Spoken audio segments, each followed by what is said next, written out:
Hello, I'm Angus Moffat, and this is Brightwater.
The native prairie in all her glory.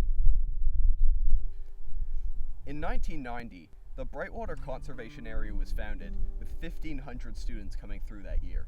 This year, it had over 4,000.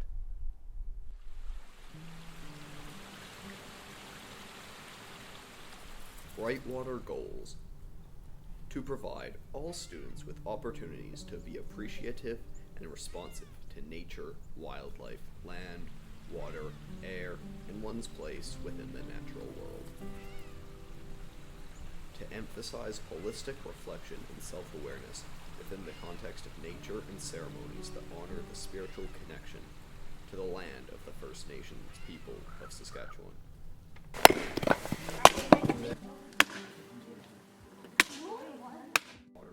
During the courses we did in Brightwater, I did a little course with a kind of like an arts person there. He was part of the Métis, and though this wasn't really a Métis traditional kind of style, we made duct tape masks, and mine was of a bear. And we also went out and we experimented with water to see how clean it was, to see where streams flowed through the ecosystem. We learned about the specimens within Brightwater, and yeah, it was a really good time learning about the nature and the facility we have here. I learned about the ecosystems here on various hikes, and I also learned how to start a fire when it's cold and wet. My favorite part was probably playing Mission Impossible, because it was really fun. And it was fun in the dark. Just being out here away from the city and just enclosed by trees and stuff, is just good to be out here. As a city kid, you know, every time I get to go out into nature, it's really nice to see just the natural beauty. I don't really have a favorite part of Brightwater. I just like all of Brightwater, to see like the ecosystems coming together, the trees, the bushes, the streams just intertwining, all of this wonderful nature. Hearing the harmony of the animals and the birds, even at winter, it was a fantastic sight to see, and it's really just great to get out of the city and enjoy Brightwater.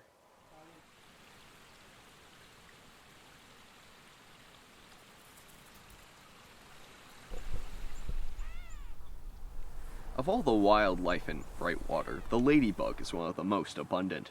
I named this one Jenkins.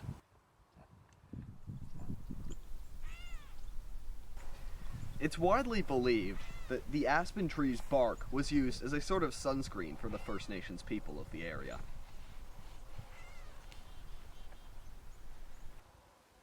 This fungus is a native species that destroys the tissue in the tree. It used to be controlled through forest fires. However, now it's running rampant.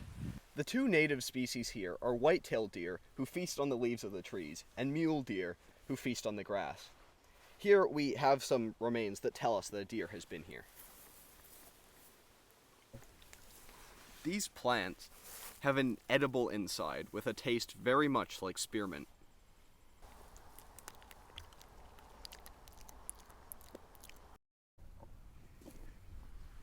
Brightwater has become increasingly well known for its preservation of the First Nations heritage and culture.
Okay, are they edible and are they poisonous? So good questions to ask and to think about when you're out in the wilds or out in nature. These berries in particular are called high bush cranberry, and they are edible. And we leave them for the birds because it becomes a really important food source for migrating birds as they're going through.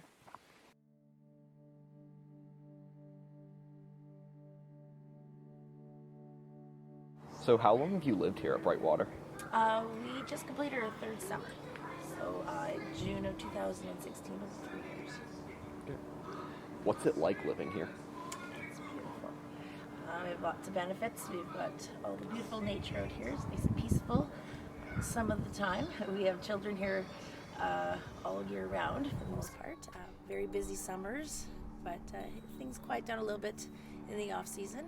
And yeah, we get to benefit from all the nature and at the same time interact and hopefully have some type of influence on some of the youth that come through. So do you guys run the camp around here? We're the site managers. I'm the hospitality coordinator. My husband is the maintenance manager of the site, but it's actually the Salvation Army that own and are in charge of the run of the camp. How do you keep the place running? Lots of volunteers. That's the huge thing. The two of us are here on our own 10 months out of the year. And so, yeah, we rely very, very dependently on volunteers, as well as different groups even will come out and offer time.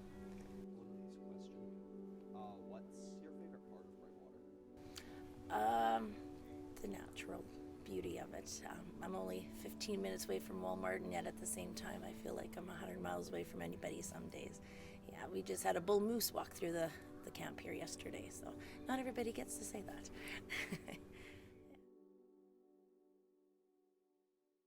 If there's one thing we've learned at Brightwater, it's that man doesn't control nature, but nature controls man.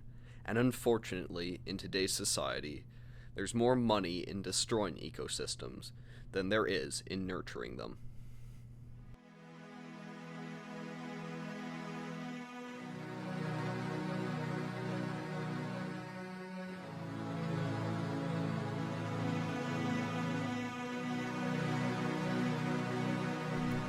Brightwater is peaceful and picturesque, soothing and naturally surreal. If you've ever wanted to escape from today and relieve the tension that builds within you, find yourself in Brightwater.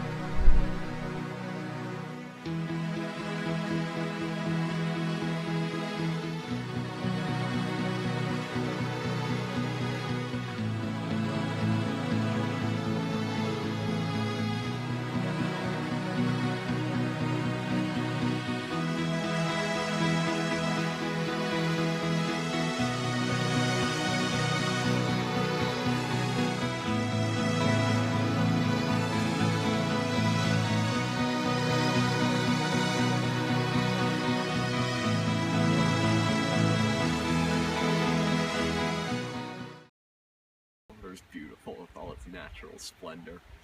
Some native prairie plants. The beaver dams. It's crystal clear water. Wow. Angus, what are those? Sparrow holes.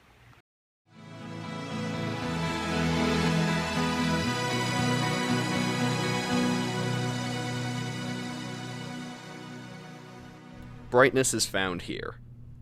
And there's water, too.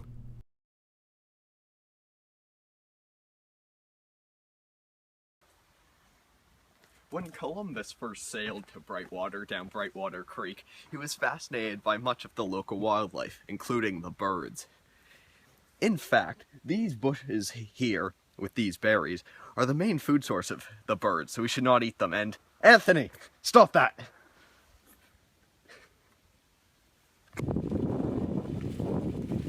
This corn here is grown locally by a couple who help manage the camp. It is an excellent source of protein. This corn here is grown locally by a couple who help manage the camp. And Anthony, stop that!